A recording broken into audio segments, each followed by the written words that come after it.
Enchanté Grégoire. Salut Gustavo. Ce qui m'intéressait aujourd'hui, tu vois, c'était un petit peu ton parcours scolaire. T'es quel type d'élève au collège? Je fais mon collège au Luxembourg. J'ai fait un an au lycée français du Luxembourg, et donc la sixième. Et à partir de la cinquième, j'étais au lycée international du Luxembourg. Donc dans un lycée plutôt américain de culture, avec tous mes cours en anglais, tous mes potes qui parlaient que anglais. Et moi, je parlais pas un mot d'anglais. Donc la première année, autant te dire que je rentrais à la maison le soir, j'avais un peu des maux de tête. Mais du coup, j'ai appris à parler anglais.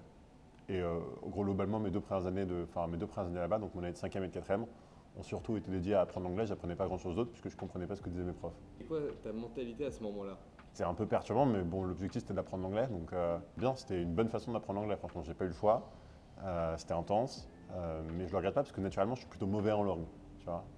Et je pense que si mes parents m'avaient pas plongé là-dedans, j'aurais probablement jamais parlé vraiment anglais de ma vie. Donc c'était une bonne façon d'apprendre. Et à l'inverse, j'étais plutôt fort en maths et dans les matières scientifiques. Et donc le retard que j'ai pu prendre parce que je ne comprenais pas ce qui se passait en cours, en fait, était assez faible et je l'ai rattrapé très très vite. D'ailleurs, en quatrième, j'ai participé pour la troisième fois aux Olympiades belges de mathématiques et j'ai gagné en quatrième. Donc J'ai. merci. Voilà. Donc tu vois, le fait que j'arrivais pas à suivre les cours de maths finalement ne m'empêchait pas de faire des maths. On peut faire des maths seul dans son coin. Je suppose que tu as eu ton brevet. J'ai pas passé le brevet. T'as pas passé le brevet? Non, parce que j'étais pas dans le système français et dans le système international, le brevet n'existe pas. Donc non, j'ai pas passé de brevet. J'ai passé aucun diplôme avant la terminale et le baccalauréat. Après le collège, il se passe quoi? Je continue à faire pas mal de maths. Je fais des Olympiades. Du coup, comme j'ai gagné les Olympiades belges de maths, j'habitais au Luxembourg. Le Luxembourg m'a mis dans son équipe de maths et donc me coachait. Je faisais des week-ends avec l'équipe belge et l'équipe luxembourgeoise pour préparer les Olympiades internationales de maths, qui sont finalement les Jeux olympiques. Et donc voilà, je passais un peu de temps à faire ça. Surtout en quatrième, troisième seconde. Au milieu de seconde, j'ai commencé à sortir en boîte puisque j'avais 16 ans. Et du coup, ça m'a un peu moins intéressé. Donc, j'allais un peu moins aux entraînements de maths et un peu plus en boîte. Luxembourg, figure-toi que l'âge légal pour rentrer en boîte et boire de l'alcool fort, c'est 16 ans. Ok. Et donc, en fait, à 16 ans, tout le monde commence à sortir au Luxembourg. Et puis, bon, comme en France, c'est 18 ans l'âge légal et que les gens qui commencent à 16-17 ans, et ben, la réalité, c'est qu'au Luxembourg, l'âge légal, c'est 16 ans. Et donc, il y a des gens qui commencent en fait à 14 ou 15 ans. Je jouais beaucoup au rugby aussi, un peu au tennis avec mon frère qui me battait, c'était terrible. Et globalement, je me préparais à passer mon bac assez sereinement parce que pas beaucoup d'inquiétude sur le fait que j'ai mon bac et je préparais à rentrer en prépa. Les professeurs en prépa à Louis-le-Grand sont les personnes qui coachent l'équipe de France de mathématiques. Et donc, c'est des gens que je connaissais puisque quand j'allais en concours de mathématiques, je me retrouvais face à l'équipe de France, moi dans l'équipe de Luxembourg. Mais leur coach était les profs de Louis-le-Grand, donc bref, je connaissais un peu les gens de ce cercle. Déjà un petit peu l'esprit de compétition à ce moment-là? Oh, déjà complètement l'esprit de compétition. Ouais. Dans une fratrie, il y a souvent l'esprit de compétition quand même. Moi j'ai trois frères, un qui a un an de plus et un qui a un an de moins. Donc on est trois à être très proches en termes d'âge. Donc on s'est toujours un peu tiré la bourre. Je pense que mes parents m'ont toujours éduqué depuis que je suis petit en me disant globalement on s'en fout de la note que tu as, ce qui compte c'est d'être le meilleur. Bon, je suis pas sûr que je sois 100% aligné avec ça aujourd'hui et je pense que enfin, on est tous des êtres humains différents et donc il ne faut pas classer les gens. Et d'ailleurs à Albert School on ne classe pas les gens, on ne fait jamais de classement, on ne fait pas de moyenne générale. On comprend ce qu'il voulait dire, ce qui compte c'est dans le domaine où tu as envie de t'épanouir, dans le domaine où tu as envie d'être bon, il faut c'est d'être le meilleur et ce qui compte c'est pas ton niveau quoi. Si tu n'es pas mauvais mais que c'est en dessous de la moyenne, ben super quoi. Donc moi au tennis c'est un des sports dans lequel je voulais performer. Ce qui comptait c'est pas est-ce que je renvoyais bien la balle, ce qui comptait c'est ce que j'étais meilleur que mon frère. J'étais beaucoup plus heureux après les jours où on jouait tous les deux mal mais que je l'avais battu que les jours où on jouait tous les deux bien mais que je l'avais perdu. Après cette période lycée, du coup, tu m'as dit que tu as fait une prépa. Exact. Après mon bac, je suis rentré en prépa à Louis-le-Grand, en maths sup, maths spé. J'ai fait 2 ans là-bas. C'était génial. J'étais pris à Louis-le-Grand et à Ginette. Mais j'étais à Louis-le-Grand parce que c'est au cœur de Paris. J'ai la chance d'avoir des parents qui avaient un studio dans le cœur de Paris qui se libérait. Et donc, en fait, j'allais à 17 ans, j'ai passé mon bac à 17 ans, j'allais aller vivre dans mon studio seul en plein cœur de Paris. Et ça me bottait bien, plutôt que de partir à Ginette, qui est à Versailles, dans un internat où il y a extinction des feux à 22 h. Moi, je voulais pas de cette non-liberté. Je préférais vivre ma vie parisienne et être autonome. Donc, mon studio c'était un grand lieu de soirée parisienne pour les élèves préparationnaires de Louis-le-Grand. Tu avais besoin de ta liberté. Exact, clairement, clairement. Liberté et autonomie, ça fait partie des choses que j'ai toujours cherché dans ma vie. Et donc très content de l'avoir depuis mes 17 ans finalement. Tu m'as dit que la prépa était géniale et pour toi, pourquoi elle te convenait? À part que ce soit dans Paris même. J'aimais beaucoup les maths, j'aime encore beaucoup les maths. Et globalement, la prépa scientifique, c'est majoritairement des maths. Donc c'était cool, ça me convenait bien, c'était facile en fait pour moi. C'était facile parce que on me demandait de faire des équations, enfin des choses très logiques. En fait, On te pose une question, il n'y a qu'une réponse possible, tu vois, donc c'est très simple finalement. Enfin, faut avoir le raisonnement, mais si tu l'as, en fait, il n'y a aucune question à se poser. Alors que quand on fait de la philo, par exemple, bah, même si tu as le raisonnement, en fait, il faut te poser des questions. Tu te poses des questions sur ton raisonnement, tu le remets en question, c'est ça tout l'intérêt de la philo. En maths, quand tu as le raisonnement et la réponse, tu ne re-questionnes pas ce que tu as fait. Enfin, c'est juste factuellement vrai. Tu as écrit un truc, c'est fini, c'est torché. Donc c'était cool parce que tu vois, j'avais des devoirs maison à faire, par exemple. Bah, une fois que j'avais fini mon devoir maison, il était fini. Quoi. Je ne pouvais pas en faire plus. Tu ne peux pas toujours aller plus loin. Une fois que c'est fait, c'est fait. Et dans ce sens-là, c'est facile. Par rapport à pareil, l'entrepreneuriat où en fait, tu peux toujours en faire plus. Quoi. Je ne dis pas que c'est ce qu'il me faut dans ma personnalité. Je dis qu'à l'époque, je m'étais orienté dans cette filière de prépa et que quelque part, il y avait une sorte de facilité dans ce parcours parce qu'il y avait une bonne réponse à toutes les questions. Quoi. Suite à cette prépa, il se passe quoi? Donc je passe les concours. Donc j'ai passé ce concours de Polytechnique. Ensuite, donc ça durait une semaine. Ensuite, il y avait une semaine de pause. Ensuite, il y avait une semaine de concours pour Centrale Paris. Et après, il y avait une semaine de concours pour les mines. Et donc pendant la semaine de pause, j'ai été à La Baule pour faire un petit break. Il faisait super beau, c'était le mois d'avril. Je faisais du bateau, c'était incroyable. Et donc je ne me suis pas motivé à revenir à Paris pour la semaine de concours de Centrale. Donc j'ai pas passé Centrale Paris. Et puis après, je me suis dit, bon, il faut quand même que j'assure et que je passe autre chose au cas où j'ai pas Polytechnique. Donc je suis quand même rentré à Paris et j'ai passé les concours des mines. Je sais que tu as choisi Polytechnique. Pourquoi? Je pense que, bon, déjà, quand tu es admis à Polytechnique, généralement, tu vas à Polytechnique, c'est quand même la mieux classée des écoles d'ingénieurs, sachant que moi, je n'avais pas vraiment envie de faire les écoles normales supérieures parce que je ne me rentrais pas vers la recherche. Et le côté militaire m'attirait bien de Polytechnique. Moi, je viens d'une famille de militaires déjà, il y a beaucoup de militaires dans ma famille. Et puis j'aime bien ce côté baroudeur, aller faire des guélipettes dans la boue, tirer avec des fusils, sauter d'un avion en parachute. Ça, c'est des trucs qui me bottent. Donc j'étais très heureux d'aller faire l'armée, d'éteindre mon cerveau, d'arrêter de faire des maths et de juste jouer au scout version plus grand. Où est-ce que tu places le stress dans tout ça? À cette époque-là, il n'y avait pas trop de stress dans ma vie. Hein. Je pense que si j'étais très stressé une fois dans ma vie avant ça, je devais avoir 7-8 ans. Je faisais les championnats d'Île-de-France d'échecs auxquels je m'étais sélectionné après les championnats de Paris. Et le jour J, c'était sur un week-end. Je suis arrivé le samedi matin au championnat d'Île-de-France. C'était dans un grand hangar en banlieue parisienne. Il y a mes 2 parents, je crois, qui m'avaient accompagné de mémoire en voiture. On arrive là-bas et je stresse, mais comme un malade. Genre, j'ai 8 ans, je crois que c'est la première fois que j'ai stressé vraiment. Mais quand je dis malade, j'étais malade. J'avais mal au ventre, j'avais mal à la tête. Et du coup, avant que ça commence, mes parents m'ont accompagné dans une pharmacie où ils nous ont vendu un truc, je ne sais même plus ce que c'était. Je crois que c'était un espèce de petit truc que tu secouais, puis que tu sentais, et puis ça devait déstresser et tout. Ce qui avait à peu près marché d'ailleurs, ça m'avait un peu déstressé, mais j'étais quand même très, très stressé. De mémoire, après ce truc-là, j'ai plus été stressé pendant très longtemps. Genre toute ma scolarité, collège, lycée, prépa, un peu stressé à la fin de la prépa pour entrer les concours aux grandes écoles, mais beaucoup moins que ça, tu vois. Genre c'est la petite boule au ventre qu'on peut avoir, mais c'est pas un stress paralysant ou un stress qui a un impact négatif quelconque. Et après, le stage militaire de Polytechnique commence. Je décide d'être affecté chez les pompiers de Paris. Donc je passe 6 mois à la caserne de Senlis dans le 9-3. Et puis là, pareil, belle leçon de gestion de stress, puisqu'on est envoyé sur des interventions où on fait des accouchements, des massages cardiaques, des accidents de circulation, des tentatives de suicide, toutes sortes de choses sur lesquelles il faut savoir garder son calme. En fait, tu es tellement dans l'adrénaline qu'il n'y a pas de stress. Et après, en fait, après les interventions, le stress n'a plus lieu d'être puisque c'est passé. Et donc finalement, ce qui se dégage, c'est plutôt un sentiment de distanciation par rapport aux événements qui se passent. Après Polytechnique, t'en es où dans ta vie? Après mon stage chez les pompiers, je rentre à Polytechnique. En 3e année, on a 3 mois de cours seulement sur la fin de l'année. Et du coup, on reprend les maths, on reprend la physique. Et puis moi, je reprends le rugby, mais je commence le rugby à Polytechnique avec l'équipe. Et là, super ambiance.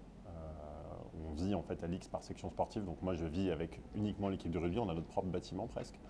Et donc, on a une vie un peu à part du reste du monde de Polytechnique, où en fait, on passe plus de temps sur les terrains de rugby et puis à gérer les associations et puis à animer les soirées que peut faire Polytechnique, que réellement à tester les polycopiés de physique quantique et de relativité restreinte. Donc vraiment le kiff. 2 années extraordinaires à Polytechnique. C'est 2 années sur le campus. La première année, on a gagné le championnat de rugby duquel on faisait partie, donc des top 10 écoles niveau rugby d'Île-de-France. Et la 2e année, on a gagné mais en faisant un grand chelem en plus, on n'a pas perdu un match. Donc c'est surtout ça que je retiens moi, de mes années. Du coup, on peut dire que quand même Polytechnique, tu peux t'amuser en fait à Polytechnique. Ah bah, la plupart des étudiants s'éclatent à Polytechnique. En plus, il y a un campus qui est extraordinaire, qui est un peu loin de Paris, puisque c'est au bout du RER B, mais du coup qui est immense, avec des installations sportives. Il y a 2 piscines, il y a 8 terrains de tennis, il y a un practice de golf, il y a 3 terrains de rugby, il y a un mur d'escalade, il y a des pistes d'escrime, il y a un centre équestre avec des chevaux. Enfin, En fait, pour les sportifs, c'est parfait. ah bah, c'est incroyable quand t'es sportif. C'est dingue. L'idée d'entreprendre, ça devient d'où? Alors ça vient plus tard que ça. C'est un sujet qui m'intéresse vaguement à ce moment-là, mais en réalité à ce moment-là, moi ce que je veux faire dans la vie, c'est aller bosser avec les gens les meilleurs en maths, mais dans le monde réel, pas dans le monde de la recherche. À ma connaissance, les gens les meilleurs, donc ceux typiquement que j'avais rencontrés aux Olympiades de maths et qui allaient bosser dans le monde réel, ils allaient dans une boîte à New York qui s'appelle Jane Street, qui est un fonds de trading haute fréquence, donc dans la finance de marché. Un des premiers employés de cette boîte, c'est le coach de l'équipe de maths des US. Ils sont vraiment très très forts.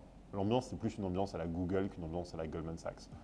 Les gens sont en short, t-shirt, tongs, il y a des M&M's de partout dans le bureau. Enfin, c'est vraiment très détente et les gens sont des brutes. Et donc je voulais aller bosser là-bas et c'est ce que j'ai fait en fait. Après j'ai été bosser là-bas. J'ai d'abord fait un stage là-bas parce que je voulais voir comment les maths servaient dans le monde réel.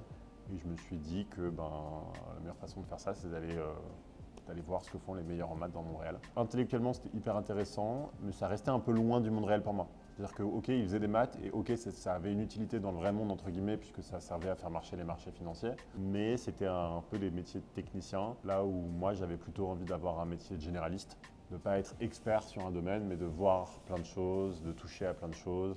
Et donc, je ne suis pas resté très longtemps. Je suis resté un peu plus d'1 an avant de repartir à Paris. Du coup, là, tu as l'idée enfin du touche à tout, tu repars sur Paris. Voilà. Et du coup, le déclic se fait à quel âge quand tu reviens sur Paris? Je reviens à Paris à 23 ans. Je monte une start-up dans le paiement mobile. Une application qui permet d'acheter les produits en magasin sans passer en caisse. En discutant avec un patron de magasin qui m'explique que son gros problème, c'est que les gens ne veulent plus faire la queue en caisse. Et donc dès qu'il y a 3, 4, 5 personnes qui attendent en caisse, quand il y a un client qui arrive et qui doit se mettre dans la queue, ça l'embête, il préfère poser son panier et partir. Donc tous les jours, il retrouve des paniers posés le long de la queue.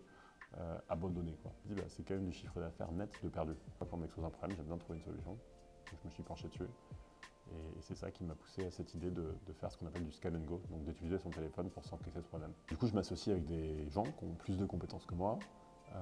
On développe l'application et puis on va la lancer dans ce magasin. On retourne voir le monsieur qui m'avait parlé de son problème et on lui dit, voilà, vous avez un problème, nous on vous apporte une solution potentielle, donc si ça vous dit, on lance chez vous et on teste. Il était chaud. Tu dois avoir un moyen de convaincre, parce que du coup, 23 ans. Ouais, 23 ans. Je crois que 23 ans quand je suis allé le voir. On a lancé la boîte début janvier 2017 et on a lancé chez lui vers le 10 mars, tu vois. Et mon anniversaire, c'est le 6 mars. Donc on a lancé genre 4-5 jours après mes 23 ans. Je sais pas s'il y a un secret, je pense c'est avoir les idées claires globalement. Avoir les idées claires et puis exposer des idées claires aux gens. Je pense que c'est rare en fait. Je pense que les gens ont rarement les idées claires. Quand des gens ont des problèmes, ils ont rarement des solutions simples qui viennent à eux. Donc quand tu leur exposes des solutions simples, ils sont contents de les prendre. Mais il ne faut pas se mentir, c'est-à-dire qu'il faut que ce soit vraiment des gens qui ont des vrais problèmes. Il faut que ce soit une solution qui est vraiment simple. Pas qu'on espère elle est simple. L'idée de start-up, en fait, de monter quand même son projet de A à Z, de le mettre sur le marché. Et là, c'est le déclic. Ah ouais, non, mais c'est une start-up clairement. C'est une start-up. On est 4 à bosser dedans, on a levé des fonds. Et donc, on lance dans ce premier magasin, ça marche pas mal. Et donc là, ouais, on se dit, feu, hein, on accélère et on essaie de déployer ça partout. Et donc, on a lancé dans l'année qui a suivi dans pas mal de Carrefour, des Sephora, des Franprix, des Bio C'est Bon, des stations-service Total. Donc, on a bien développé le service. Et au bout d'1 an, donc en décembre 2018, je me retrouve sur Europe 1 avec le patron d'une boîte qui s'appelle LifePay, qui est une filiale de la BNP, qui s'attaque un peu au même marché, le marché du paiement mobile, mais qui a eu une approche un peu différente de la nôtre, et donc avec laquelle il y a pas mal de synergies, et donc assez vite, on se dit que ça fait sens de se rapprocher l'un de l'autre, et LifePay nous rachète. On entame les discussions, j'ai encore 24 ans, et le temps de rentrer dans la négociation, se mettre d'accord sur des termes, etc. On close le deal de mémoire le 21 juin 2019. Donc 25 ans. Et donc 1 an et demi après l'ouverture de la boîte. On va se rapprocher un petit peu d'Albert School. Dans ton esprit, la réponse simple à un problème simple? Albert School, c'est une réponse simple à un problème simple. Oui, je pense. C'est une réponse simple parce que c'est rien de très compliqué à comprendre, c'est une école. C'est une école avec un campus, avec des profs, et un problème simple qui est un problème qu'aujourd'hui les jeunes ne trouvent pas leur voie dans l'enseignement supérieur en France.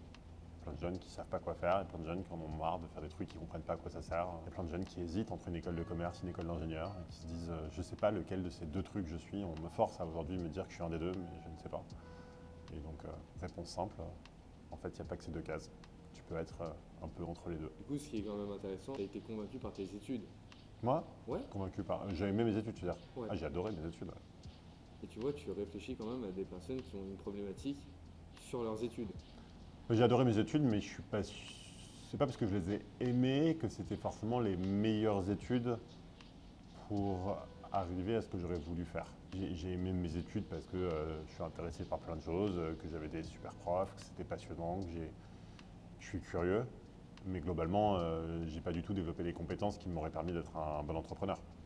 Je les ai appris plus tard. Je les ai appris sur le tas, je les ai appris parce que j'ai rencontré des gens que j'ai eu la chance de rencontrer, qui m'ont appris des choses, qui m'ont donné des opportunités. Si en sortant d'école, j'avais dû me lancer tout seul dans l'entrepreneuriat, créer une boîte qui apporte de la vraie valeur, avec un vrai business model, j'aurais été bien embêté. Tu vas à Polytechnique parce que tu veux être un ingénieur sur des fusées, c'est trop bien. Si tu vas à Polytechnique parce que tu veux être chercheur en économie, c'est trop bien.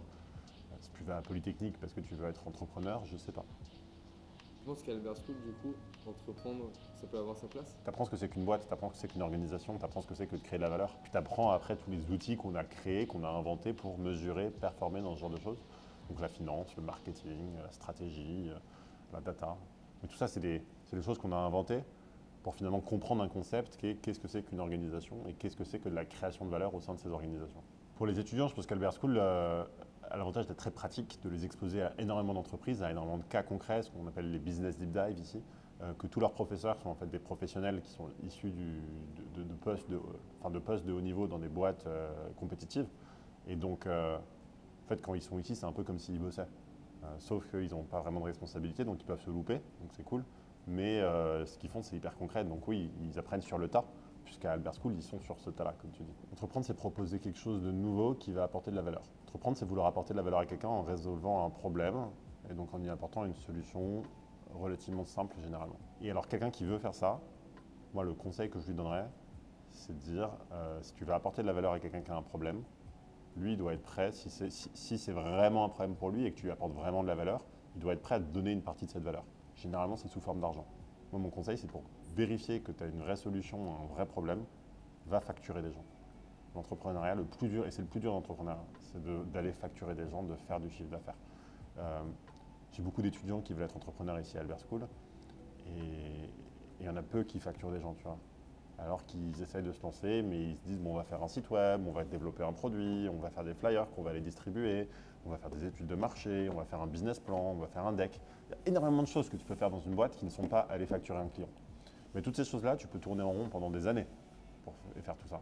Et une fois que tu auras bien préparé un truc nickel, que tu auras le meilleur business plan avec les meilleures études de marché, le meilleur Excel, bah, tu vas aller voir des clients et ça se trouve, tu vas te rendre compte qu'il n'y a personne qui veut payer ton truc, quoi. Plutôt que de perdre des années, le mieux c'est de tout de suite, tu peux travailler une semaine avant, tu vois, pour vérifier que ton idée elle n'est pas inutile et enfin, peaufiner un peu ton discours. Mais au bout d'une semaine, après avoir bossé sur une idée, il faut aller voir des clients et les facturer, pas juste leur parler, les facturer. Ils n'osent pas parler argent, il ne faut pas qu'ils soient entrepreneurs, quoi.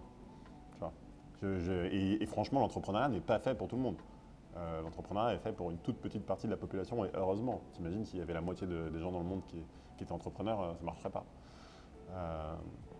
Et c'est pas une meilleure voie qu'une autre, hein. Franchement, c'est une voie hyper violente, solitaire, où du coup tu as un déséquilibre dans ta vie qui est énorme parce que tu vis ton entrepreneuriat et donc il y a plein d'autres choses que tu ne fais pas. Mais pour ceux qui veulent vivre cette vie-là, à un moment, il faut oser, quoi. Oser, c'est la base de l'entrepreneuriat. En tout cas, merci beaucoup. Mais pas de quoi, merci à toi.